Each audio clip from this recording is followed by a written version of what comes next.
Digital exclusive లో మనం చూస్తున్నాం. నిన్న ఢిల్లీలోని ఎర్రకోట మెట్రో స్టేషన్ దగ్గర ఏ విధంగా అయితే పేలుడు సంభవించిందో ఇక ఆ పేలుడులో అనేక మంది ప్రాణాలు కోల్పోయారు, పలువురికి గాయాలైన సంఘటన మనందరికీ తెలిసిన విషయమే. అయితే దీనికి సంబంధించి ఇప్పుడు పోలీసుల ఎంక్వైరీ అనేది కొనసాగుతుంది. ముమ్మరంగా అక్కడున్న పోలీసులు కానీ సిబ్బంది కానీ దర్యాప్తు కొనసాగిస్తున్నారని చెప్పుకోవచ్చు. మనం బిగ్ టీవీ స్క్రీన్ పైన చూస్తున్నాం.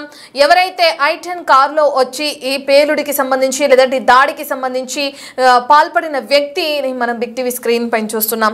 ఢిల్లీలో భారీ పేలుడు సంభవించింది. ఎర్రకోట మెట్రో స్టేషన్ వద్ద కారులో పేలుడు సంభవించినట్లుగా కూడా మనం చూస్తున్నాం.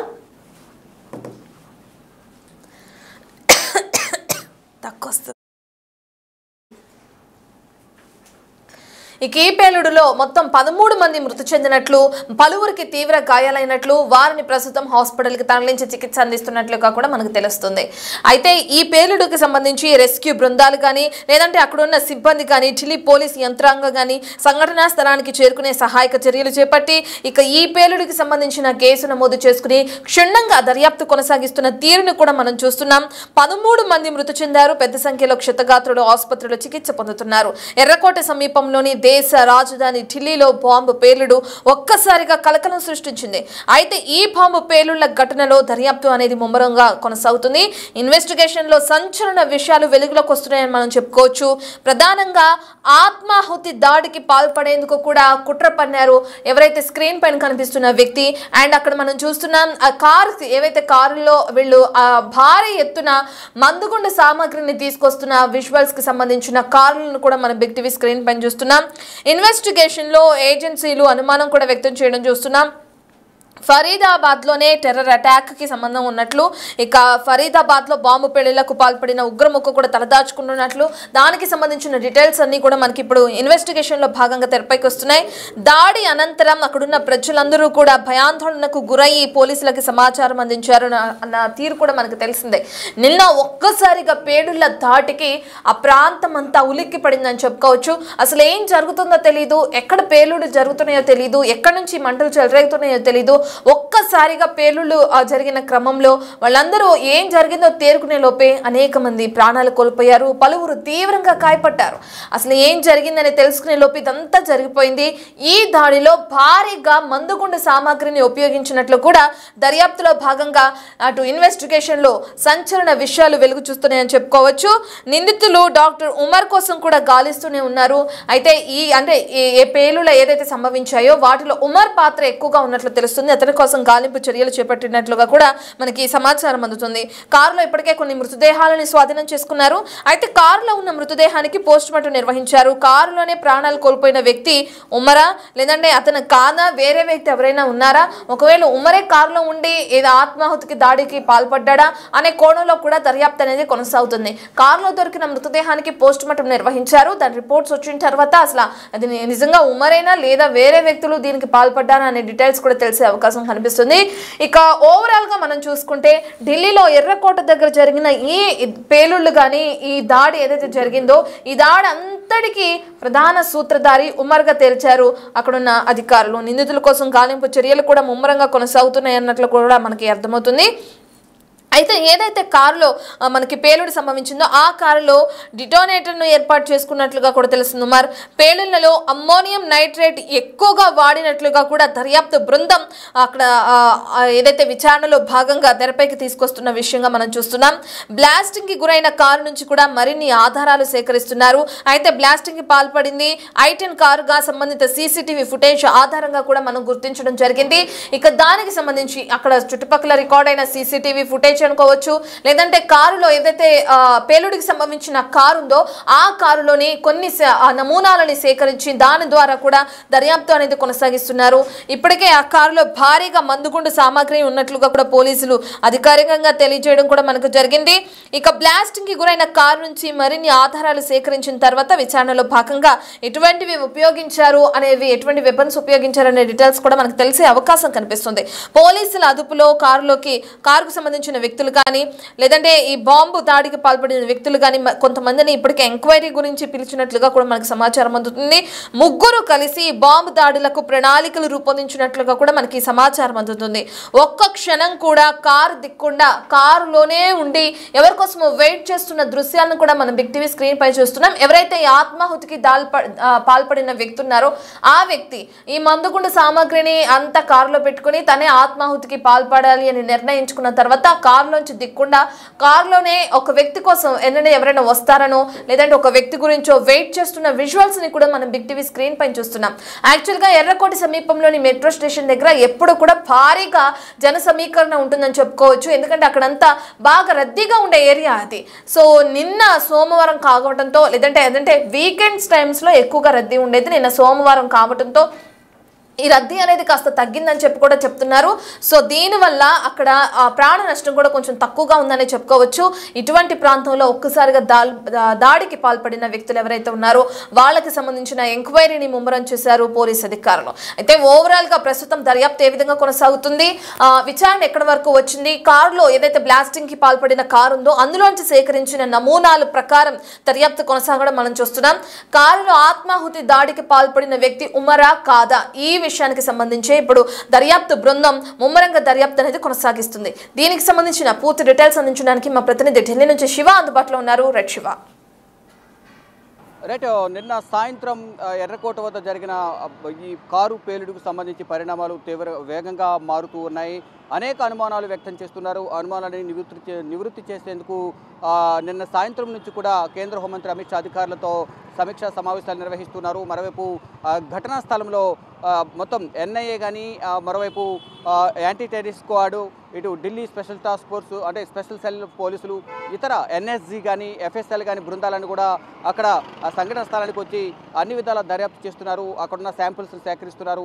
ఇటు ఎన్ఎస్జీ నేషనల్ కమాండోస్ కూడా, సెక్యూరిటీ గార్డ్స్ కూడా సంఘటన స్థలానికి చేరుకుని అక్కడ ఏమైనా బాంబ్ డిస్పోజల్స్ సంబంధించి కూడా డిస్మాంటిల్ చేసేందుకు ఏమైనా పేలుడు పదార్థాలు ఇంకేమైనా మిగిలి ఉన్నాయనే కోణంలో అక్కడ వచ్చి దర్యాప్తు చేశారు. అయితే వీటన్నిటిపై కూడా నిన్నంతా కూడా జరిగిన దర్యాప్తుకు సంబంధించి ఈరోజు రివ్యూ సమావేశం కొద్దిసేపటి క్రితమే కేంద్ర హోంశాఖ మంత్రి అమిత్ షా అధ్యక్షతన జరిగింది. మనం చూస్తున్నాం ఈ కర్తవ్య భవన్లోనే కేంద్ర హోంమంత్రి అమిత్ షా అధ్యక్షతన ఈ కీలక సమావేశం కొనసాగుతోంది. ఈ సమావేశానికి హోంశాఖ secretary Govind Mohan, intelligence bureau director, NIA director, అలాగే IB director, NIA director, Delhi police commissioner సహా పలువురు కీలక అధికారులందరూ కూడా ఈ సమావేశంలో పాల్గొనబోతున్నారు. అయితే ఈ బ్లాస్ట్కి సంబంధించి ప్రధానంగా ఎవరు దీని వెనుక ఉన్నారు అనే కోణంలో కూడా దర్యాప్తు ఇప్పటికే కీలక సమాచారాన్ని కూడా ఇంటెలిజెన్స్ బ్యూరో సేకరించినట్టు కూడా తెలుస్తుంది. దానిలో భాగంగానే ఈ రివ్యూ హై లెవెల్ మీటింగ్ అనేది కేంద్ర హోంశాఖ మంత్రి అమిత్ షా అధ్యక్షతన జరుగుతోంది. ఈ సమావేశంలో ఎర్రకోట వద్ద బాంబు పేలుడుపై ప్రధానంగా సమావేశం చర్చించనున్నారు. ఇప్పటికే ఢిల్లీ సహా పలు కీలక ప్రాంతాల్లో కేంద్ర ప్రభుత్వం భద్రతను కట్టుదిట్టం చేసింది. ఎయిర్పోర్ట్లన్నిటి కూడా అలర్ట్ చేసింది. అయితే ఈ దీంట్లో ఎవరైతే ఉమర్ మహమ్మద్ అని ఎవరైతే చెప్తూ ఉన్నారో కారులో బాంబు పేలుడుకు సంబంధించి కారును తీసుకొచ్చి ఈ కారు పేలుడుకు సంబంధించి ఏదైతే కీలకంగా వ్యవహరించారో ఉమర్ మహమ్మద్, ఇతను ఫరీదాబాద్కు చెందిన ముజ్మల్ అహ్మద్తో సత్సంబంధాలు కలిగి ఉన్నారనేది ప్రధానంగా కొన్ని ఆరోపణలు ఎదురవుతూ ఉన్నాయి. దానిలో భాగంగా ఈ పుల్వామాలో తన నివాసమైన పుల్వామాలో వారి కుటుంబ సభ్యులను, ఇద్దరు సోదరులను, వారి తల్లిని కూడా పోలీసులు అదుపులోకి తీసుకుని విచారిస్తున్నారు. ఉమర్ మహమ్మద్ ప్రజెంట్ ఎక్కడున్నారు, అసలు నిన్న జరిగిన ఆత్మాహుతి దాడిలో ఉమర్ మహమ్మదే ఉన్నారా, ఇంకెవరైనా ఉన్నారా అనే కోణంలో కూడా ఈ దర్యాప్తు అయితే కొనసాగుతుంది. మొదట ఈ కారును మహమ్మద్ సల్మాన్ దగ్గర ఈ కారు ఉంది. ఆ కారును తారిక్కు సల్మాన్ దాన్ని విక్రయించారు. ఆ కారును తారిక్ కూడా వేరే వారికి విక్రయించారనేది కూడా తెలుస్తుంది. ఇక్కడ తారిక్ను కూడా అదుపులో తీసుకున్న తర్వాత అతను కూడా కొంత కీలక సమాచారం ఇచ్చారు. ఆ వాహనం ఉమర్ మహమ్మద్ దగ్గరికి ఎలా వెళ్ళింది అనే కోణంలో కూడా దర్యాప్తు కొనసాగిన నేపథ్యంలో ఏ విధంగా వాహనం వెళ్ళింది, ఎక్కడి నుంచి కొనుగోలు చేశారనేది కూడా తెలియాల్సింది. అయితే ఈ వాహనం I-20 వాహనం అనేది హెచ్ఆర్ రిజిస్ట్రేషన్తో అంటే హర్యానాలోని గురుగాంలో ఈ వాహనం రిజిస్ట్రేషన్ జరిగింది. HR26 7674 వాహనం రిజిస్ట్రేషన్ అనేది ముగ్గురు పేర్ల మీద దీన్ని ట్రాన్స్ఫర్ అయింది. ఫేక్ డాక్యుమెంట్స్ ఇచ్చి దీన్ని రిజిస్ట్రేషన్ చేసుకున్నారనేది కూడా కొంత సమాచారం అయితే అందుతోంది. అయితే ఉమర్ మహమ్మద్ కీలకంగా దీంట్లో ఉన్నారు ఈ బాంబ్ బ్లాస్ట్కి సంబంధించి అనేది కూడా చెప్తున్నారు. అయితే ఉమర్ మహమ్మద్ నిన్న ఢిల్లీకి వచ్చిన తర్వాత 3 గంటల పాటు సుదీర్ఘంగా అక్కడే పార్కింగ్లోనే వెయిట్ చేసి కొన్ని సంకేతాల కోసం ఎవరో ఇన్స్ట్రక్షన్స్ ఇస్తున్నారనే అనుమానంతో పోలీసులు అయితే చెప్తున్నారు. దానిలో భాగంగా అక్కడ 3 గంటల పాటు వెయిట్ చేశారు. 3 గంటల 19 నిమిషాలకు పార్కింగ్లోకి వెళ్ళారు. 6 గంటల 48 నిమిషాలకు బయటకు వచ్చారు. వితిన్ 4 మినిట్స్లోనే ఈ బ్లాస్ట్ జరిగిందనేది కూడా ప్రధానంగా ఐబీ అధికారులు, ఇంటెలిజెన్స్ బ్యూరో అధికారులు గుర్తించారు. అంటే రన్నింగ్ సిగ్నల్ ఉండగానే సిగ్నల్కి వద్దకు రాగానే ఈ బ్లాస్ట్ జరిగింది.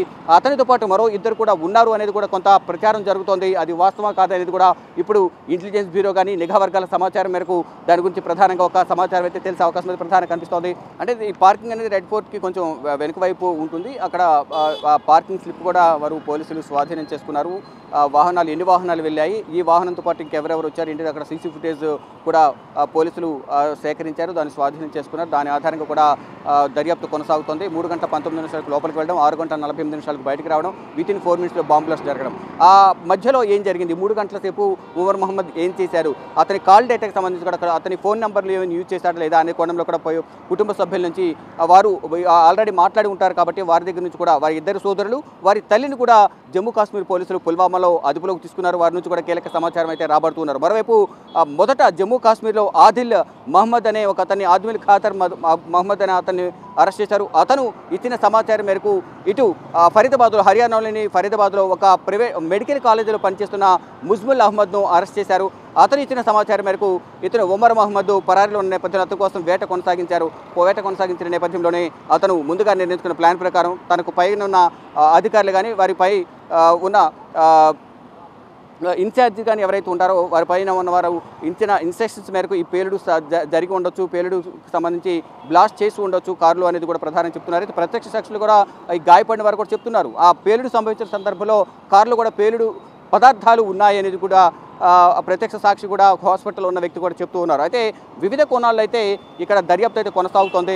అంటే కేవలం ఒక రెడ్ ఫోర్ట్ వద్దే ఈ బాంబ్ బ్లాస్ట్కు ప్లాన్ చేశారా, ప్రణాళికను సిద్ధం చేశారా, ఇంకా వేర్వేరు ప్రాంతాల్లో ఏమైనా ప్లాన్ చేశారని చూడాల్సింది. కానీ ఈ ఢిల్లీ వ్యాప్తంగా కూడా ఢిల్లీ ప్రజలందరూ కూడా ఢిల్లీ ప్రజలను భయభ్రాంతులు గురి చేసే విధంగా కూడా ఒక ప్లాన్ చేసినట్లుగా కూడా ఇప్పటివరకు అరెస్ట్ చేసిన వారందరి నుంచి వచ్చిన సమాచారం మేరకు ఇంటెలిజెన్స్ నిఘా వర్గాల వద్ద సమాచారం అవుతుంది. ఏదైతే ఫరీదాబాద్లో ముజ్ముల్ మహమ్మద్ ఎవరైతే ఉన్నారో ముజ్ముల్ ఇచ్చిన సమాచారం మేరకు అతని నివాసంలో ఏదైతే 360 కేజీల అమోనియం నైట్రేట్ కానీ మరోవైపు 2900 కేజీల ఈ రసాయన పదార్థాలు ఏవైతే ఉన్నాయో బ్లాస్ట్కి సంబంధించిన మందుగుడ్డుకు సంబంధించిన ఈ బాంబులు తయారు చేయడానికి కావాల్సిన పదార్థాలు ఏవైతున్నాయి ముడిసరికి దానికి సంబంధించి కానీ మరికొన్ని కీలక ఆయుధాలు కూడా స్వాధీనం చేస్తున్నారు. భారీ మొత్తంలో ఈ అమోనియం నైట్రేట్ కూడా దేశవ్యాప్తంగా ఇటు ఢిల్లీలోని పలు ప్రాంతాల్లో వారు భద్రపరిచినట్లుగా వారు ఒక ప్లాన్ ప్రకారం వారు దీన్ని ఇంప్లిమెంట్ చేస్తున్నారు. దానిలో భాగంగానే మొత్తం ఇటు ఢిల్లీ, మరోవైపు ఇటు హైదరాబాద్, ఇటు గుజరాత్ ఏటీఎస్ పోలీసులు అరెస్ట్ చేసిన వారిలో ఒక హైదరాబాద్ వ్యక్తి కూడా ఉన్నారు. అతను కూడా ఈ ఉగ్ర దాడులకు ప్లాన్ చేశారు. అంటే హైదరాబాద్లో ఉన్న వ్యక్తి ప్రధానంగా ఈ రాజేంద్ర నగర్లో డాక్టర్ సయ్యద్ మొయినుద్దీన్ కూడా అరెస్ట్ చేశారు యాంటీ టెర్రరిస్ట్ స్క్వాడ్ సంబంధించిన పోలీసులు. అతను వైద్యుడు అయితే అతను ఈ దేవాలయాలు వాటర్ ట్యాంక్లో ఈ రెసిన్ అనే విష పదార్థాన్ని ఒక విష పదార్థాన్ని తయారు చేస్తున్నారు. ఇది సైనైడ్ కన్నా అత్యంత భయంకరమైనది విష పదార్థం అనేది కూడా చెప్తున్నారు. వాటర్ ట్యాంక్స్ కానీ ఇతర కొన్ని ప్రాంతాల్లో వీటిని కలపడం ద్వారా అది సేవించిన వారందరూ కూడా చనిపోయే అవకాశం ఉంటుంది. కాబట్టి ఆ రకంగా విష పదార్థానికి సంబంధించి కూడా వారు ప్లాన్ చేశారు.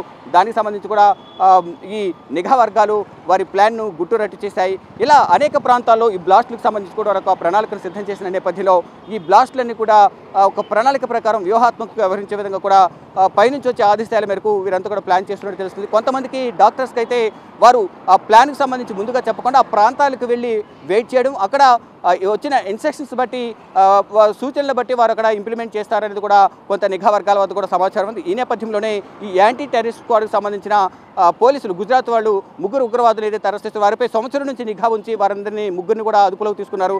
దానితో పాటు ఇటు ఇతర రాష్ట్రాల్లో పాగా వేసిన ఉగ్రవాదులు, సానుభూతి పరులు, మద్దతుదారులు ఎవరైతే ఉన్నారో వారందరినీ కూడా ఒక్కరిని అదుపులోకి తీసుకోవడం ద్వారా ఈ ఉగ్రదాడులు జరగకుండా ఉండే విధంగా కూడా అరికట్టాలనేది కూడా భారత ప్రభుత్వం భావిస్తోంది. దానిలో భాగంగా ఎక్కడికక్కడ ఉగ్రవాదులను, ఇటు టెర్రరిస్టులతో సంబంధాలు ఉన్న సానుభూతి పరులను, మద్దతుదారులందరూ కూడా అరికట్టాలి, ఎవరికి కూడా సహకారం అందించకుండా ఉండే విధంగా కూడా ఒక ప్రణాళికను సిద్ధం చేయాలి. వారందరూ కూడా అదుపులో తీసుకోవడం ద్వారా, వారిని శిక్షించడం ద్వారా, వారిని ప్రశ్నించడం ద్వారా మిగతా ఎక్కడ ప్లాన్ చేశారనేది కూడా తెలిసే అవకాశం ఉంటుంది. కాబట్టి అటువంటి వారందరూ కూడా అదుపులో తీసుకోవాలంటూ కూడా దేశవ్యాప్తంగా కేంద్ర ప్రభుత్వం ఆదేశాలు జారీ చేసింది.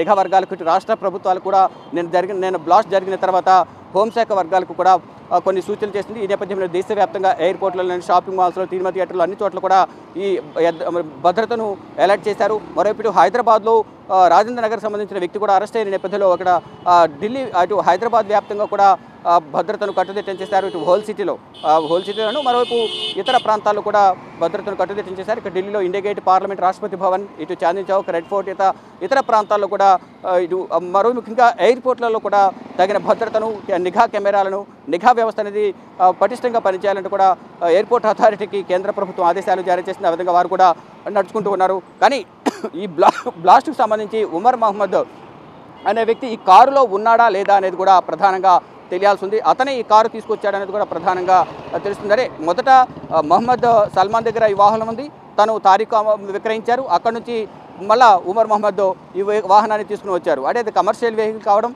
దాన్ని ట్రావెల్ పర్పస్ తీసుకుని వచ్చారా లేకపోతే కొనుగోలు చేశారా అనేది కూడా తెలియాల్సింది. ఇది హర్యానాలో గుర్గాం రిజిస్ట్రేషన్లో ఈ వాహనం ఉంది.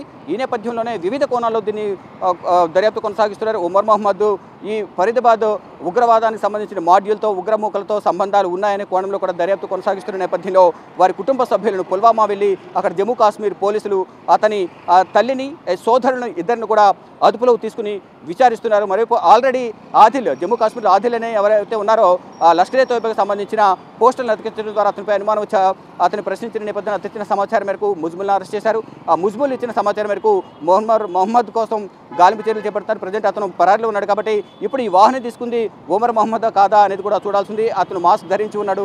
ఇక వారి కుటుంబ సభ్యులు ఇచ్చిన సమాచారం మేరకు కానీ వారితో ఉన్న కాల్స్ ట్రాక్ రికార్డు, అంటే కాల్స్ చేసిన తర్వాత డేటా ఉంటుంది కాబట్టి దాన్ని తీసిన తర్వాత కాల్ రికార్డ్స్లో ఏముంది, చాటింగ్ ఏమైనా జరిగిందా ఏంటి అనేది కూడా కుటుంబ సభ్యులు ఇచ్చిన సమాచారం మేరకు అతను ఉమర్ మహమ్మద్ కాదనేది కూడా ధృవీకరించాల్సి ఉంది. అయితే అంటే ఈ బ్లాస్ట్ జరిగిన తర్వాత పరిణామాలను కూడా ఢిల్లీలో వేగంగా మారుతున్నాయి. ఒకవైపు చాందీ చౌక్ మార్కెట్ అంతా కూడా నార్మల్గానే ఉంది. జనజీవనం సాధారణంగానే వారి కార్యకలాపాలు కొనసాగిస్తున్నారు. కానీ కొంత దూరం వరకు మాత్రమే వాహనాలు అనుమతిస్తున్నారు. అక్కడ నుంచి అందరూ కూడా కారులు నడుకునే లోపలికి వెళ్ళే చాందీ చౌక్ మార్కెట్లోకి వెళ్లేందుకు కూడా పర్మిషన్ ఇస్తున్నారు. ఎక్కడికక్కడ మొత్తం ఆ బ్లాస్ట్ జరిగిన ప్రాంతాన్ని అంతా కూడా పరదాలతో కట్టేశారు. అదంతా క్లీన్ చేసి సాయంత్రానికల్లా దాన్ని క్లీన్ చేసి యథావిధిగా రోడ్లపై రాకపోకలకు అనుమతించే అవకాశం అయితే కనిపిస్తుంది. ఈ లోపల ఇప్పుడు కేంద్ర హోంమంత్రి అమిత్ షా అధ్యక్షతన ఇక్కడ సమావేశం జరుగుతుంది. ఈ కర్తవ్య భవన్లోనే ఈ సమావేశం జరుగుతుంది. ఈ సమావేశంలో ఏం జరిగింది, అంటే దీని వెనక ఎవరున్నారు ఏంటి అనేది కూడా ఒక అధికారిక ప్రకటన అయితే అమిత్ షాతో జరిగే రివ్యూ సమావేశం ముగిసిన తర్వాత ఈ ఐబీ చీఫ్ కానీ, ఎన్ఐఏ చీఫ్ లేదా కేంద్ర హోంశాఖ కార్యదర్శి గోవింద్ మోహన్ కానీ దీనిపై ఒక అధికారిక ప్రకటన చేసే అవకాశం అయితే కనిపిస్తుంది. అయితే ఈ దాడికి సంబంధించి ఇప్పటి వరకు కూడా ఏ ఒక్క ఉగ్రవాద సంస్థ, జైషే మహమ్మద్ కానీ, లష్కర్ ఏ తోయిబా కానీ, హిజ్బుల్ ముజాహిద్దీన్ కానీ, ద రెసిస్టెంట్ ఫోర్స్ కానీ ఎవరు కూడా ఈ బ్లాస్ట్ కారు బాంబు బ్లాస్ట్కి సంబంధించి ఎవరు కూడా అధికారిక ప్రకటన చేయలేదు. అయితే ప్రజెంట్ ఇంకా ఎఫ్ఎస్ఎల్ రిపోర్ట్ అనేది రావాల్సింది. ఈ రోజు రేపట్లో కూడా ఎఫ్ఎస్ఎల్ రిపోర్ట్ వచ్చే అవకాశం కనిపిస్తుంది. అయితే ఆ కారులో దొరికిన డెడ్ బాడీ ఆధారంగా అది DNA టెస్ట్ చేసిన తర్వాత ఇది ఉమర్ మహమ్మద్ కాదనేది కూడా గుర్తించే అవకాశం కనిపిస్తుంది. ఇక ఈలోపు ఈ రివ్యూ మీటింగ్ 11 గంటలకు కేంద్ర హోంమంత్రి అమిత్ షా అధ్యక్షతన సమావేశం ప్రారంభమైంది. కాబట్టి దీంట్లో పలు కీలక విషయాలు వెలుగులోకి వచ్చే అవకాశం అయితే కనిపిస్తోంది.